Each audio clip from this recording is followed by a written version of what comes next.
రామ్ చరణ్ ఉపాసన నిన్న రాత్రి కవలలకు జన్మనిచ్చారు.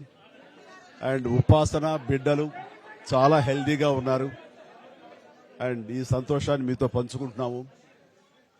ఎక్కడెక్కడి నుంచో ఎప్పటి నుంచో చాలా మంది మా ఇంట ఈ శుభం జరగాలని, మంచి జరగాలని మీరందరూ కోరుకుంటున్నారు.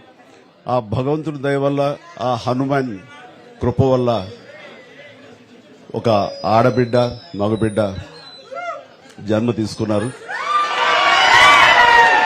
ఇది మాకందరికీ చాలా సంతోషాన్ని కలిగించే విషయం. మమ్మల్ని అభిమానించే వాళ్ళకి, మా మంచి కోరుకునే వాళ్ళకి ఈ వార్తని షేర్ చేసుకోవడం అన్నది నాకు అత్యంత ఆనందంగా ఉంది. అండ్ ముఖ్యంగా నిన్న జరిగినటువంటి ఈ సందర్భంగా డాక్టర్ సుమన గారు, ఆవిడ అపోలో చెన్నై క్రెడిల్ నుంచి వచ్చారు. క్లీన్ కార్ కూడా వారే ఆపరేట్ చేశారు. మీ అందరి సమక్షంలో వారికి ప్రత్యేకంగా కృతజ్ఞత తెలియజేస్తున్నాను.